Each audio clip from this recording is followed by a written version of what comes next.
Rumah Gadang Kajang Padati adalah rumah gadang di Minangkabau yang tidak memiliki atap berbentuk gonjong, melainkan mengadopsi bentuk atap padati yang berupa atap pelana, tetapi melancip di ujung-ujungnya. Rumah gadang ini dapat ditemukan di Padang, khususnya di daerah Kuranji, Pauh, dan Kota Tangah. Pada masa Kesultanan Aceh pada tahun 16 Assalamualaikum warahmatullahi wabarakatuh. Selamat pagi dan sana pandanga dimanapun Anda berada.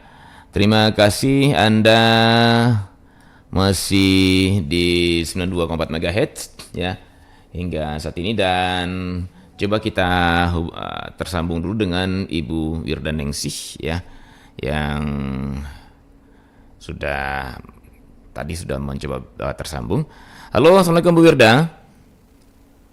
Halo Ibu Wirda. Iya. Halo, Assalamualaikum warahmatullahi wabarakatuh. Ya, Bu Wirda, mohon kameranya Bu Wirda diaktifkan, Bu. Iya, ini baru kelihatan. Agak mungkin bisa diturunkan sedikit kameranya, Bu. Kurang jelas. Iya. Baik. Dun sanak padanga, selain Anda bisa mendengarkan siaran kami melalui 92,4 MHz ataupun RRI digital ya, Anda juga bisa menonton perbincangan kami melalui live streaming YouTube Pro 4 RRI Padang. Dan setelah acara ini berakhir, nanti juga Anda bisa saksikan kembali perbincangan kearifan lokal Sumatera Barat ini melalui channel YouTube Pro 4 RRI Padang. Baik, dun sana pandanga, kita telah tersambung dengan Ibu Wirda Ningsih ya. Baik, Bu Wirda, lagi di mana nih Bu? Di rumah. Oh, di rumah ya. Nanti sebentar lagi mau berangkat ke kampus juga. Okay. Jadi saya nggak bolak-balik, ya udah di rumah aja dulu. Oke, Bu Wirda, baik. Terima kasih untuk waktunya, Bu Wirda. Dan pagi ini, seperti yang sudah kita rencanakan, Bu Wirda, kita akan berbincang di kearifan lokal Sumatera Barat ini tentang topik kearifan lokal pada tradisi kuliner Minangkabau. Itu Ibu ya, kearifan lokal pada tradisi kuliner Minangkabau. Artinya kita akan melihat seperti apa kearifan lokal yang terdapat pada tradisi kuliner di Minangkabau ini ya. Artinya ini nilai kearifan lokalnya barangkali dosen menengah ya. Dan dun sanak padanga, seperti biasa, Anda nanti juga bisa bergabung di kearifan lokal ini melalui dua line telepon kami di 812414 ya, ataupun juga melalui 08166 09240 08166 09240 atau di 8124 812 414 ya. Baik, kita langsung saja ke Bu Wirda dalam topik kearifan lokal pada tradisi kuliner Minangkabau. Nah, seperti apa ini Bu kearifan lokal dalam tradisi kuliner Minangkabau ini? Silakan Bu Wirda. Ya, terima kasih. Assalamualaikum warahmatullahi wabarakatuh. Selamat pagi semua permisa RRI dimanapun berada. Semoga semua dalam keadaan sehat walafiat. Kalau kita selama ini kalau bicara kuliner atau bicara makanan itu kan bicara enak. Oh, makanan mah enak, makan mah estetik gitu. Nah, selama itu hal itu yang jadi kita yang jadi pikiran kita selama ini, bahwa makanan itu sebenarnya tidak hanya persoalan makan enak atau tidak enaknya, nikmat atau tidak nikmatnya, memenuhi kebutuhan gizi atau memenuhi kebutuhan makanan pokok dan sebagainya. Tapi sebenarnya dalam realitanya bahwa makanan itu syarat dengan nilai-nilai, syarat dengan terkait dengan sosial budaya masyarakat.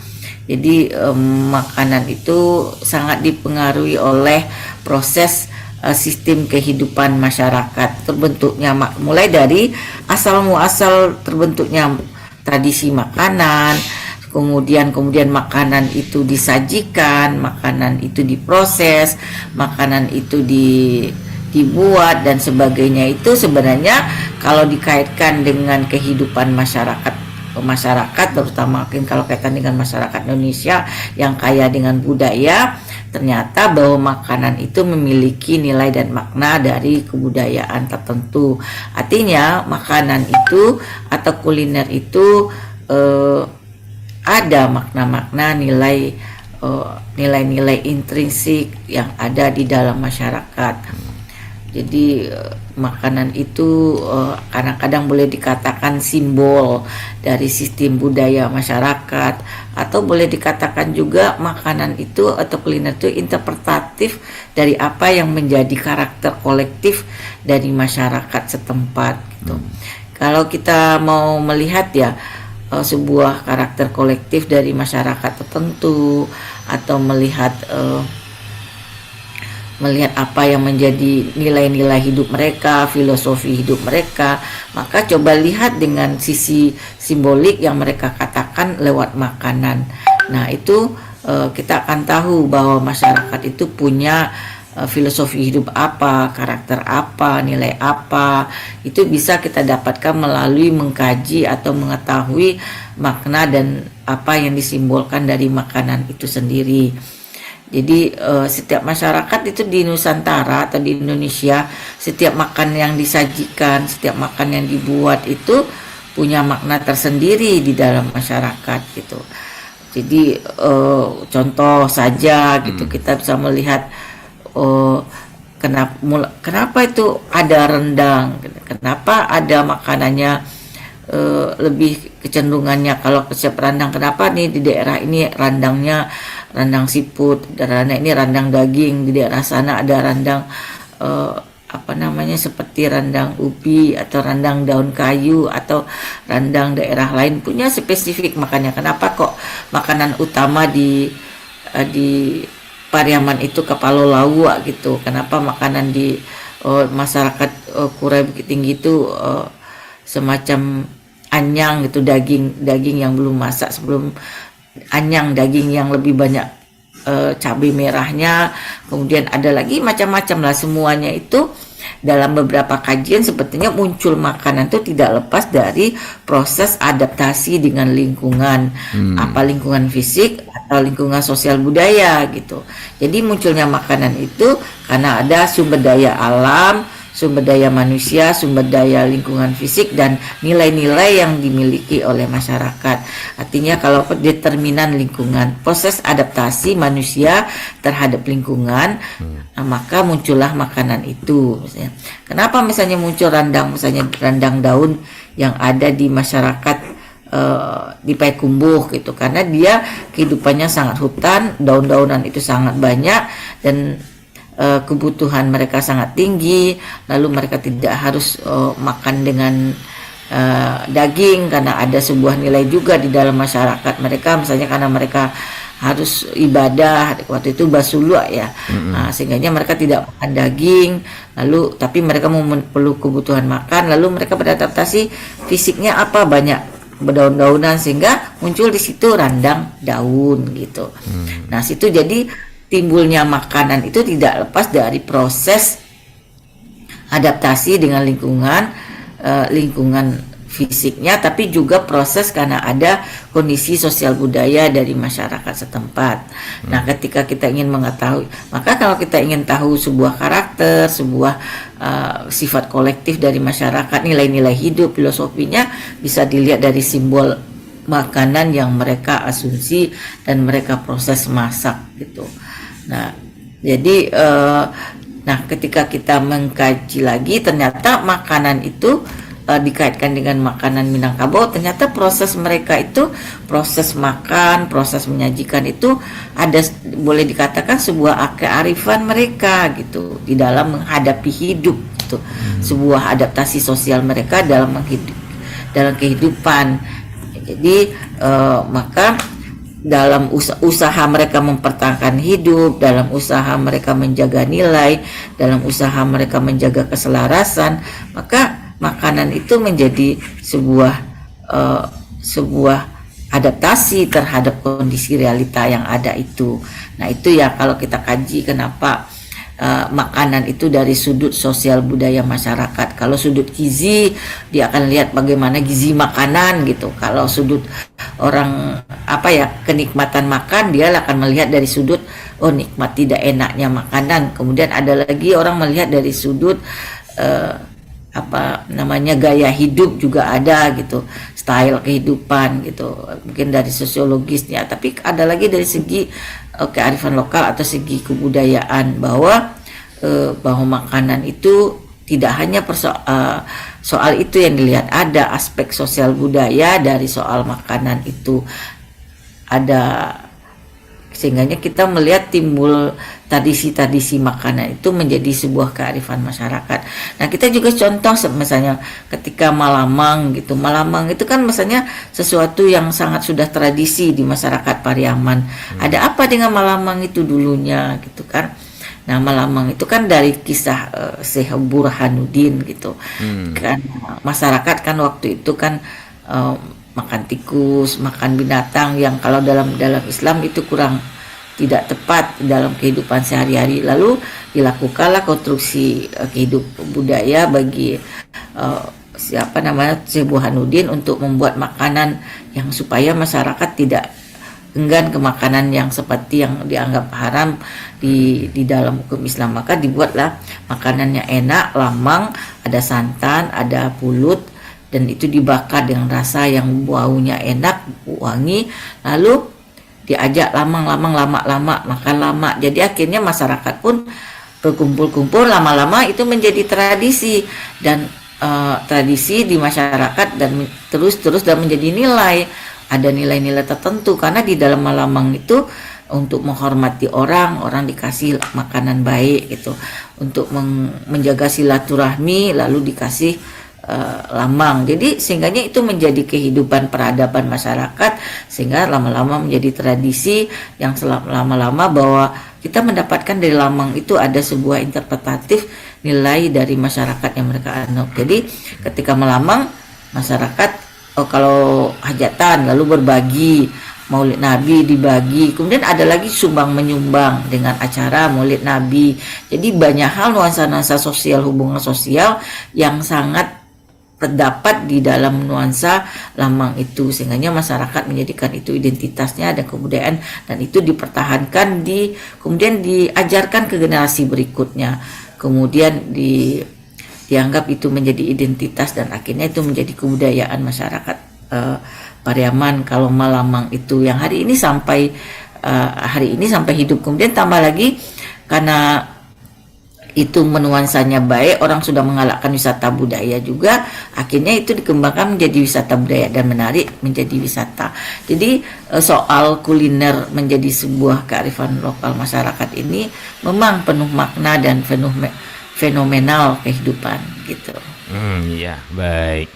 Nah, Bu Wirda, jadi rupanya makanan, khususnya makanan yang ada di Minangkabau ini ya Bu Wirda ya, itu seperti Bu Wirda jelaskan tadi adalah hasil adaptasi gitu ya, adaptasi dari masyarakat Minangkabau di satu daerah dengan lingkungan fisiknya gitu ya Bu ya. Artinya kalau yang di daerah ketinggian tentu lebih banyak menggunakan sumber daya bahan makanan yang ada di sana. Kemudian yang di pesisir beda lagi. Nah, dengan demikian berarti memang banyak corak ya Bu ya makanan Minangkabau. Tidak bisa kita klaim ya bahwa makanan Minangkabau itu yang seperti A yang ada di Darik saja umpamanya gitu ya, atau makanan makanan Minangkabau itu yang seperti B yang ada di pesisir saja. Berarti tidak bisa kita klaim seperti itu Bu ya, Wirda ya.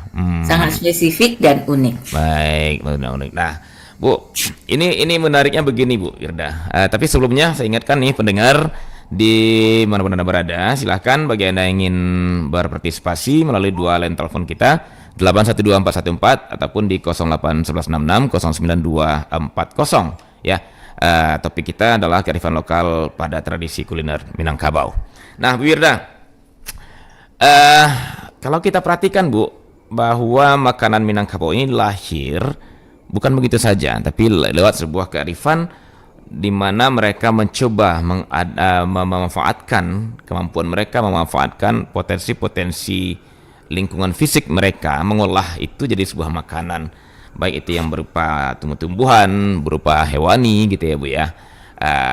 Dan makanan kan dari dua itu ya, nabati dan hewani. Nah, yang menarik itu Bu Wirda, kalau biasanya adaptasi itu kan apa adanya, kan gitu ya Bu ya, apa adanya.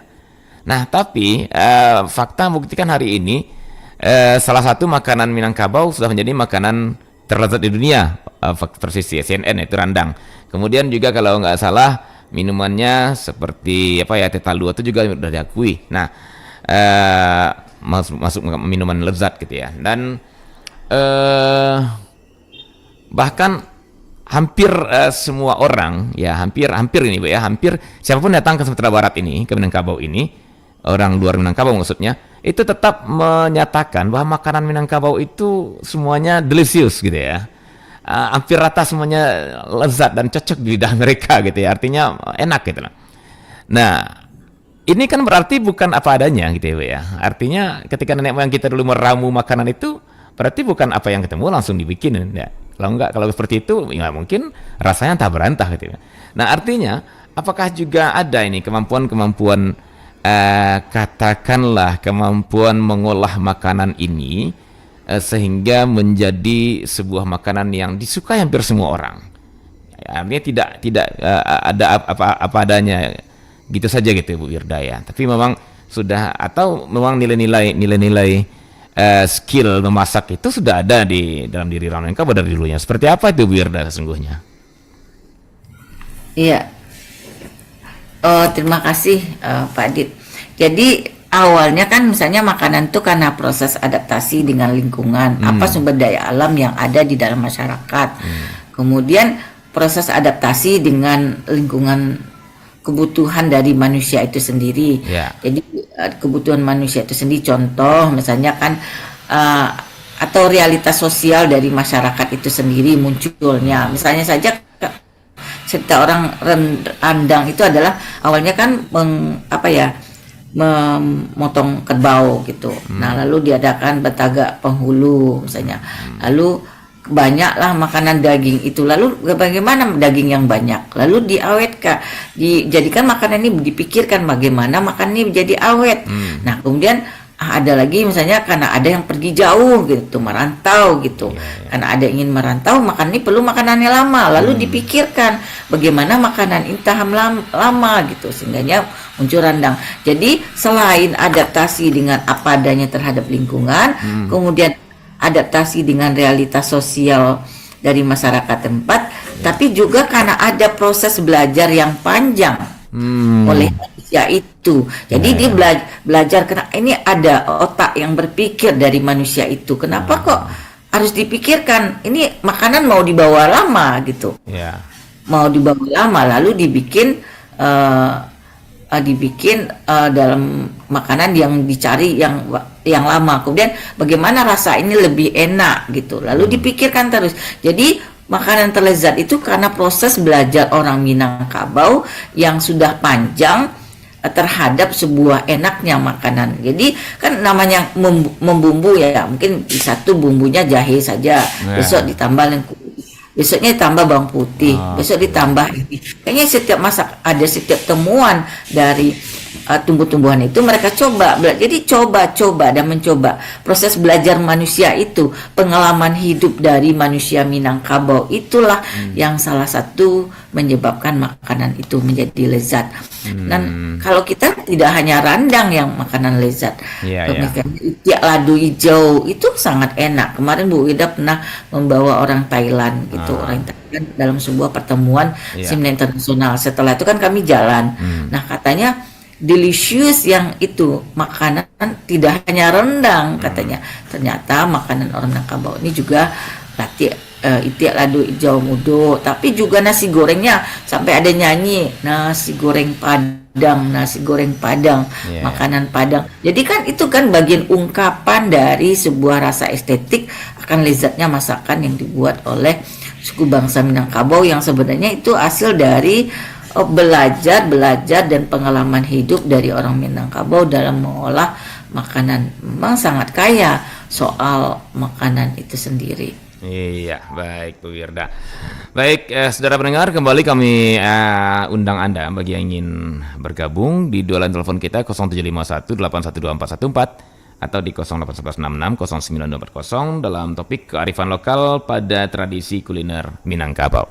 Baik Bu Wirda, sekarang tadi kita udah lihat Bu ya, bagaimana historikalnya atau sejarahnya munculnya makanan-makanan Minangkabau ini ternyata dari adaptasi lingkungan fisiknya, kemudian dari sebuah proses pembelajaran ya Pak ya, untuk menciptakan makanan yang lezat. Nah, berarti di sini kan terlihat Bu ya bahwa di samping persoalan mengenai kebutuhan ya, orang Minang ternyata juga pengen menciptakan sebuah makanan yang tidak asal-asalan gitu ya Bu ya, atau tidak tapi makanan yang bermanfaat, yang enak, disukai orang semuanya, dan juga pasti bergizi. Nah, itu satu nilai yang saya lihat. Nah, Bu Wirda, kalau demikian nih Bu ya, sebenarnya bagi orang Minangkabau makanan itu fungsinya atau apa ya katakanlah fungsinya di dalam kehidupan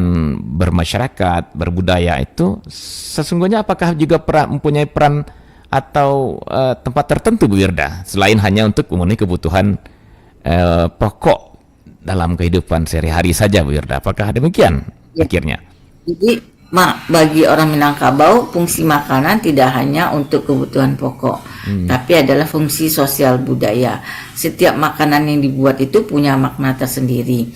Misalnya kadang-kadang kalau ada bahasa-bahasa simbolik yang disampaikan kepada orang yang datang dan kepada orang yang bertemu dengan orang-orang. Misalnya kapalo lawak gitu. Kenapa disajikan kapalo lawak pada hal-hal hari-hari tertentu?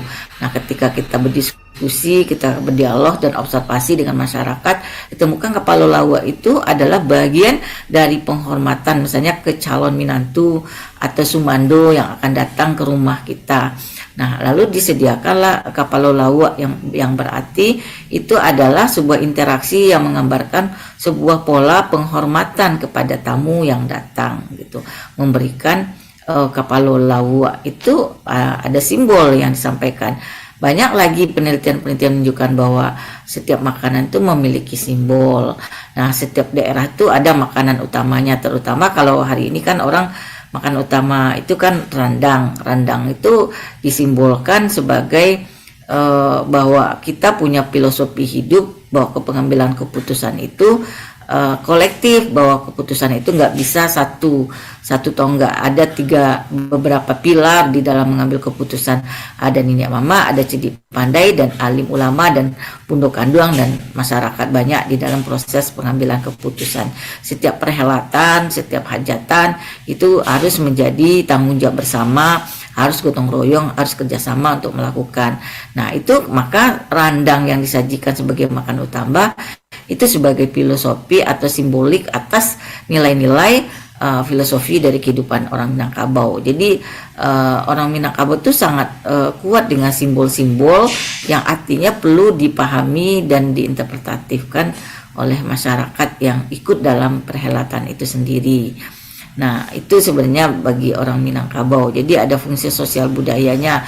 Ya, kadang-kadang kalau kita makanan ada hantaran ya. Kalau ketika mendoa apa pula hantarannya, ketika orang meninggal apa pula hantarannya, ketika menikah ada pula hantarannya. Kalau hantarannya kepada pihak perempuan apa pula hantarannya kepada pihak laki-laki, apa pula hantaran makanannya.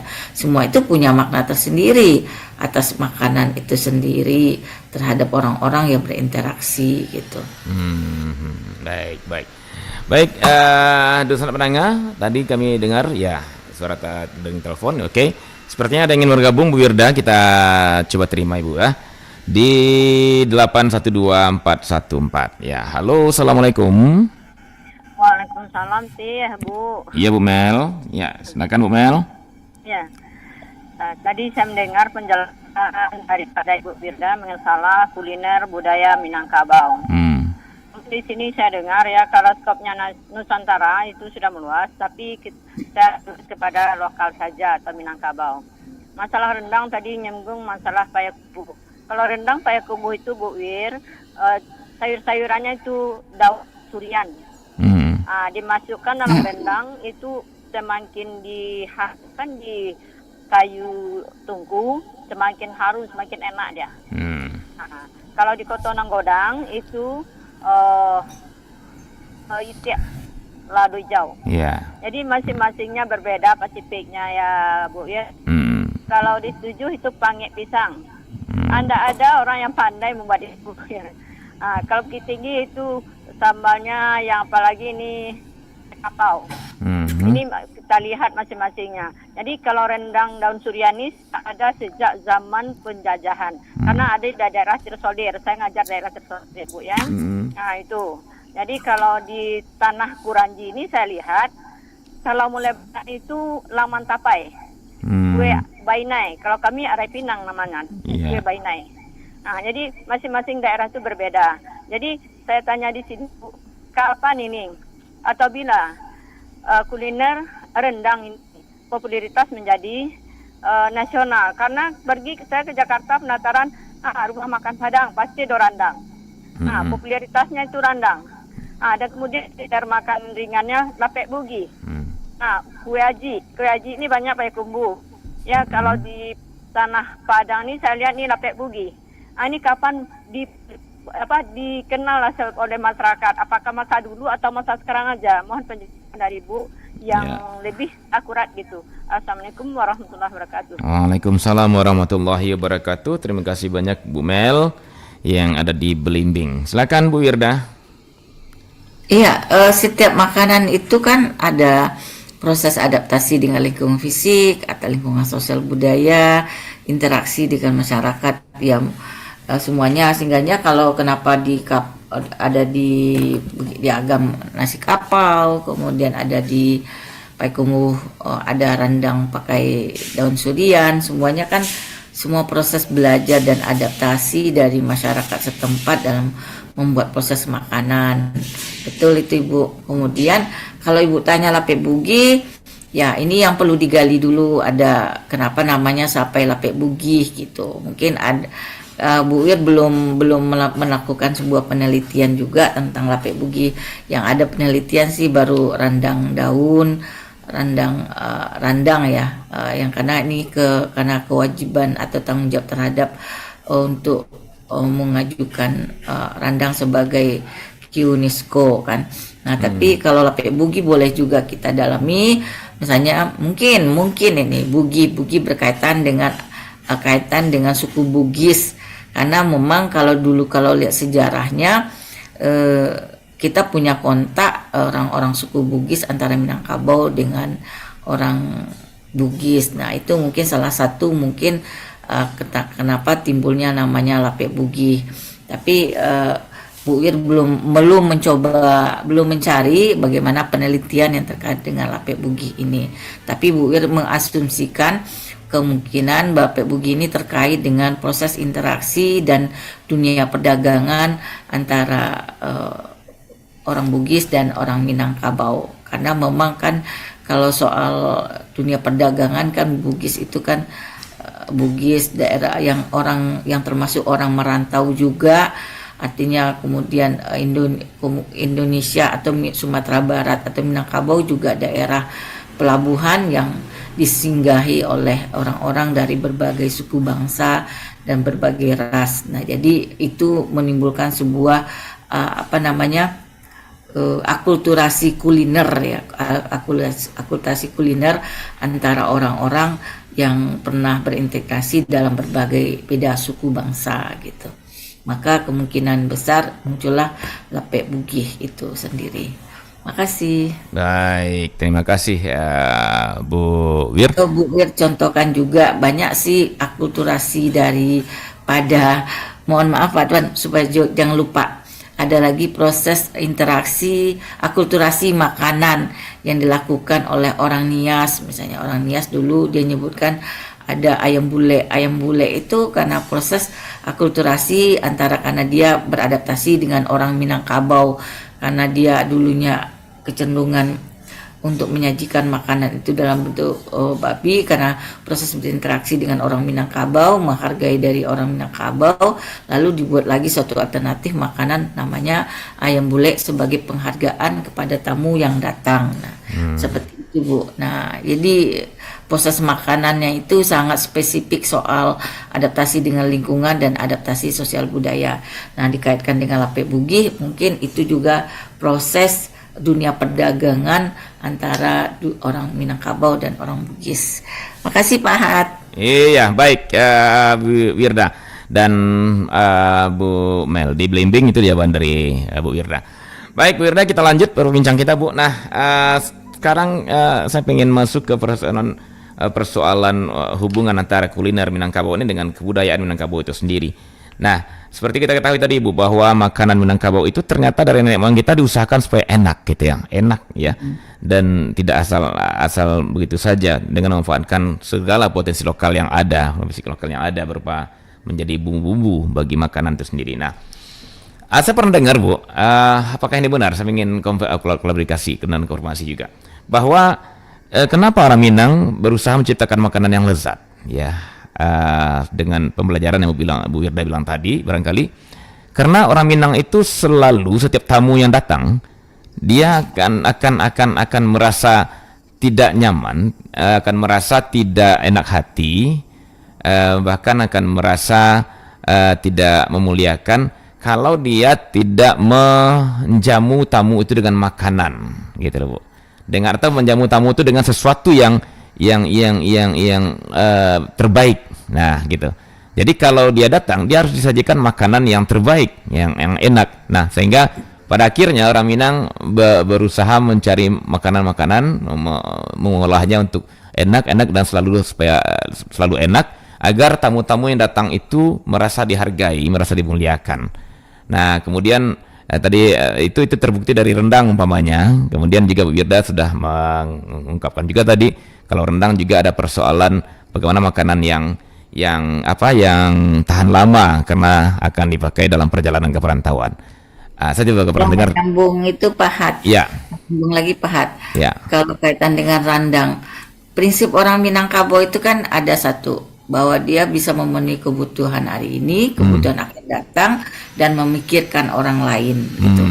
Nah, dia ketika tamu randang itu salah satu, kalau tiba-tiba ada tamu datang dengan ada makanan yang tahan lama, tiba-tiba bisa disediakan, dia bisa menyajikan randang tapi makanan enak, dan bisa disiapkan cepat kepada tamu, dan dia tetap menghargai tamu yang datang. Jadi dia tidak malu bahwa dia tidak bisa menghormati atau bahwa dia tidak mampu memenuhi kebutuhan hidup, tapi juga dia mampu juga menjaga, menghormati orang.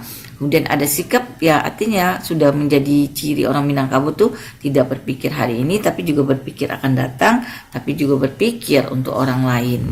Jadi itu filosofinya Ibu ya. Semangatnya di situ. Nah, kemudian kalau persoalan makanan enak itu ya bukan tepuk dada sih ya. Ini kan juga tamu ngakui Bu ya, kalau hampir semua makanan masakan Minangkabau itu enak ya. Bukan kita narsis ya. Nah, apakah ini memang benar tadi Bu alasannya bahwa orang Minang selalu berusaha memberikan sajian terbaik untuk para tamu yang datang bertandang ke rumahnya, atau kalau antar negeri ke negerinya? Apakah memang begitu ya alasannya Bu Wirda?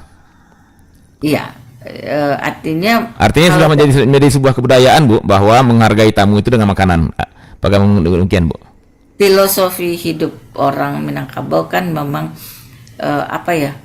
salah satu kalau prinsipnya kan, kalau kita lihat akar karakter kolektif dari orang Minangkabau itu kan memang ada 3. Satu, dia memenuhi kebutuhan dia berpikir ke depan, dan juga memikirkan orang banyak. Dia kan memang semangatnya itu memang kehidupannya gotong royong. Prinsip hidup itu memang sangat gotong royong. Apapun orang Minang itu dalam akar budayanya itu adalah orang yang sangat gotong royong, dan cara menghargai orang pun ada caranya. Dan ya mungkin kalau katanya itu kan kata nggak ada hari ini ada, itu kan filosofinya kan harus kita tetap jaga dan kita tiap terapkan gitu. Iya. Baik, baik, baik. Jadi benar ya, ternyata apa yang saya dapatkan sebelum ini, kalau memang makanan-makanan itu berawal, makanan Minangkabau itu enak berawal dari bagaimana budaya orang Minangkabau untuk menyajikan yang terbaik, ya, makanan terbaik bagi para tamunya. Bahkan mereka malu kalau tidak bisa menyajikan makanan ketika tamu datang. Nah, baik Bu. Nah, kemudian persoalan filosofi yang lain Bu ya. Seperti tadi sempat Ibu gambarkan juga bahwa randang, ya saya bilang randang ya, bukan rendang. Randang itu dianggap, bahkan sudah dianggap ya menjadi, kalau tidak salah nih Bu, ini klarifikasi juga. Kalau tidak salah randang dianggap sebagai, ada yang bilang pengulunya samba gitu ya, istilahnya pengulunya lauk pauk gitu ya, kalau randang itu. Nah, kenapa? Katanya karena dalam randang itu banyak sekali filosofi yang muncul ya, baik filosofi apa ya, untuk kebersamaan, baik filosofi dalam menghargai dan segala macam. Nah, pertanyaan saya Bu, apakah filosofi itu ditarik atau diambil dari makanan itu ketika sudah tercipta, kemudian diambil lah, maksudnya disesuaikan lah. Oh ini artinya, oh ini seperti pernah juga kita lihat umpamanya randang, mana tadi ya, saya sempat dikatakan bahwa umpamanya daging artinya ini gitu ya, seperti satu literatur yang bisa kita temukan itu, bahwa ketika ada kemudian kalau yang lain artinya ini dia. Kalau daging artinya melambangkan nenek mama dan benda kandung. Kemudian kalau kelapa atau kerambi itu melambangkan intelektual. Kalau cabai dan lado itu melambangkan alim ulama. Nah, ini kan apakah diambil dari unsur-unsur saja, atau memang bahan-bahan itu diambil dari fungsi-fungsi yang ada di masyarakat, kemudian diaplikasikan lewat bahan-bahan itu Bu Wirda? Gimana sesungguhnya Bu Wirda? Enggak. Misalnya kalau bahan-bahan makanan itu kan umumnya proses adaptasi dengan lingkungan fisik, kesediaan sumber daya alam. Kemudian karena masyarakat itu punya nilai, punya perilaku, dia ingin menyimbolkan nilai-nilai itu dalam bentuk makanan. Itu bagian dari proses internalisasi kepada orang-orang yang ada di dalam bagian dari kebudayaan itu gitu. Jadi istilahnya menunjukkan bahasa interaksi simboliknya ketika kita mengungkapkan sesuatu itu dengan bahasa isyarat gitu. Nah, orang Minangkabau itu kan kecenderungan menggunakan bahasa isyarat itu kan sangat tinggi. Iya, diakui. Itu maka salah satunya untuk mengisyaratkan bahwa apapun keputusan, apapun yang kita ambil itu perlu kesepakatan. Apapun yang kita tidak ada otoriter, kita demokrasi, kita kesepakatan bahwa keputusan itu dilakukan secara bersama. Nah, salah satu untuk mengingatkannya itu adalah dalam proses simbolik randang tadi. Gitu, ya. Itu dilakukan oleh. Jadi ibaratnya randang yang bukan hanya daging yang enak, bukan hanya kelapa dan karambia yang gurih gitu ya, bukan hanya cabai dan lada yang pedas gitu ya, tapi menyatunya semua unsur-unsur gitu, itu mengamalkan kebersamaan barangkali itu ya Bu Wirda ya. Ya. Oke. Baik Bu Wirda, ini di line telepon kita juga sudah bergabung. Kita coba terima Bu Wirda ya. Halo, assalamualaikum. Waalaikumsalam warahmatullahi wabarakatuh. Iya, dengan siapa? Udah di mana? Ini dengan Ajo Bujang di Piaman. Ajo Bujang di Piaman. Oke, silakan Ajo ke Bu Wirda. Nah, ini bersama siapa kita ini? Dengan Ibu Wirda Ningsih. Oh, Bu Wirda Ningsih. Ya. Nah, ini temanya tentang apa ya? Makanan. Makanan ya. Ya, jadi kearifan lokal pada tradisi kuliner Minangkabau itu topik kita. Kuliner Minangkabau. Ya. Nah, kalau saya ini kan tadi kan rendang diumpamakan nih mama. Kalau kelapa diumpamakan intelektual. Nah, bagaimana dengan kolak gitu? Apa pula kita umpamakan? Kan banyak kuliner-kuliner seperti ikan. Nah, hari ini ini bahan tuh kajian Bu Wirda ini. Iya. Baik. Mana pula dengan ikan.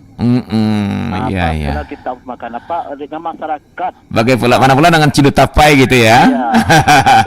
Apa kita contohkan itu. Ini bukan saya mencemeh nih ya. Oh, bukan.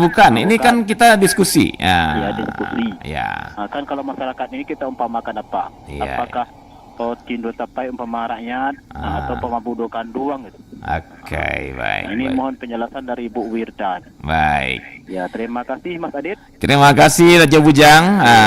Khairat. Assalamualaikum warahmatullahi wabarakatuh. Waalaikumsalam warahmatullahi wabarakatuh. Haji Bujang lupa barangkali. Tapi kalau dari nama Ajonya berarti Pariaman ini Bu Wirda ya. Orang Piaman. Oke. Piaman memang terkenal dengan masakannya Ibu ya. Silakan Bu Wirda. Ya nggak semuanya makanan adat kan. Itu yang punya simbolik itu biasanya makanan adat. Gitu. Nggak, misalnya apa tuh kolak pisang nggak. Itu kadang-kadang ya kolak pisang nggak ada apa-apanya. Tapi kan apakah dia makanan adat? Yang punya makna tersendiri itu kan adalah makanan adat yang disajikan, dan makanan itu memiliki nilai simboliknya gitu.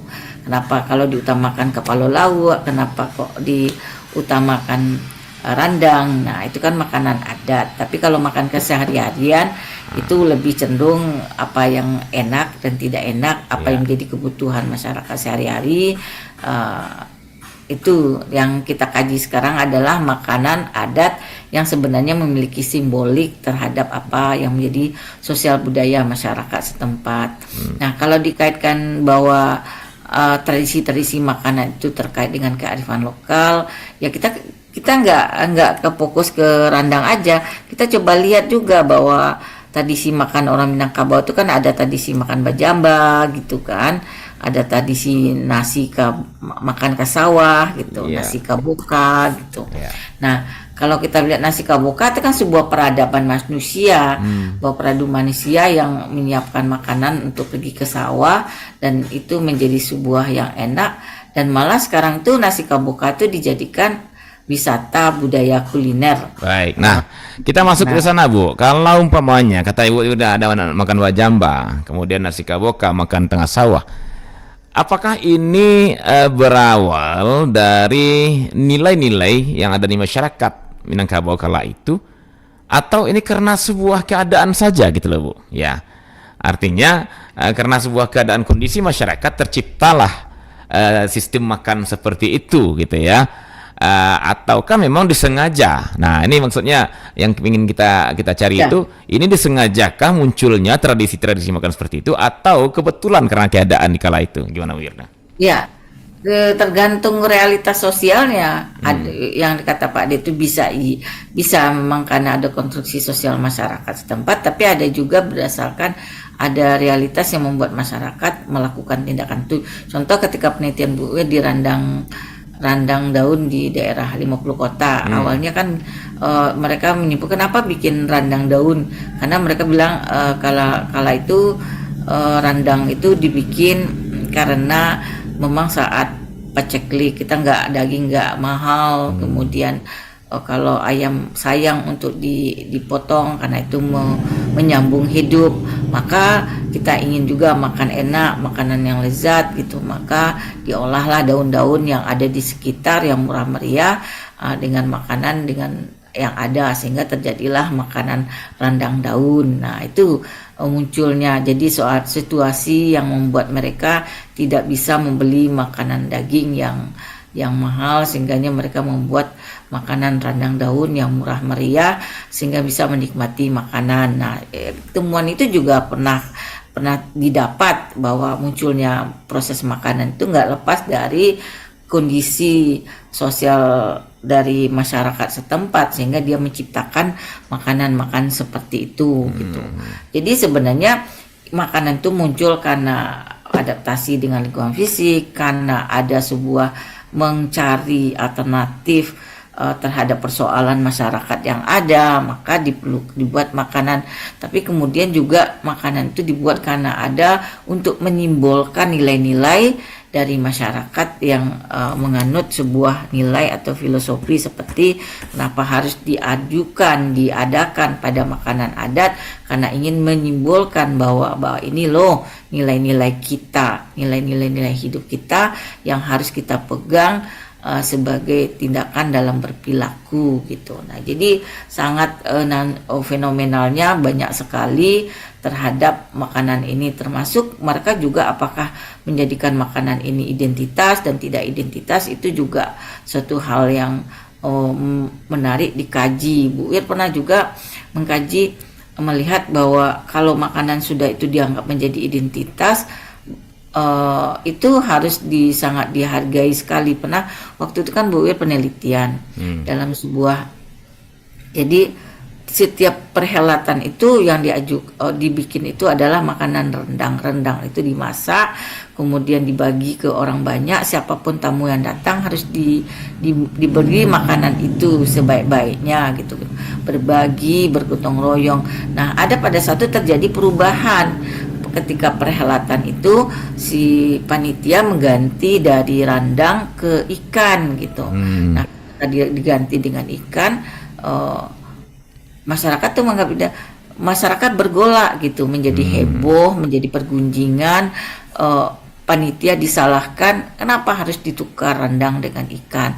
Karena dianggap randang itu kan itu udah jadi tradisi kita katanya. Rendang itu udah jadi milik kita, seperti bahasa-bahasa yang muncul. Pokoknya cukup marah ketika terjadi pergulatan perpindahan makan. Kalau kita lihat kan sederhana kok, ganti makanan randang ke ikan aja jadi problem gitu. Iya. Nah, tapi ketika kita tilik, kita pelajari bahwa randang itu sudah dianggap bagian dari tradisi dan identitas yang menurut mereka setiap perhelatan itu memang harus ada randang gitu. Baik Bu Wirdah, terima kasih Bu untuk bincang-bincangnya pagi hari ini Bu. Dan barangkali sebelum berpisah ada baiknya Ibu sampaikan simpulan dari perbincangan kita hari ini biar bisa kita ambil kearifan yang di dalamnya. Silakan Bu Wirdah. Ya, maka kuliner dalam masyarakat Minang tidak hanya persoalan memenuhi kebutuhan hidup, tapi juga persoalan terkait dengan sosial budaya masyarakat. Bahwa makanan itu muncul karena proses adaptasi lingkungan fisik dan lingkungan sosial budaya, dan adanya harapan untuk menginterpretatifkan nilai-nilai apa yang dianut oleh masyarakat. Nah, dalam kehidupan makanan ini ketika di dalam prosesnya mampu juga membangun sebuah solidaritas, membangun kerjasama, mengingatkan nilai-nilai kebaikan bagi masyarakat. Nah, itu adalah sebuah kearifan dari bentuk simbol-simbol atau bentuk artefak kebudayaan yang disebut dengan kuliner. Nah, saat ini kuliner yang berbau basis budaya itu juga sudah dikembangkan menjadi wisata budaya, karena di dalam orang melihat menatap kuliner Minangkabau ada sebuah peradaban hidup yang baik kita tampung. Misalnya kenapa ada makan bajamba, ada makan kasawah, ada makan randang basamu gitu. Itu memiliki makna-makna sosial, makna-makna hubungan sosial yang dibangun di masyarakat. Nah, setiap perhelatan ada wajib yang dibawa, ada yang tidak wajib dibawa. Itu bagian dari simbol-simbol dalam membangun hubungan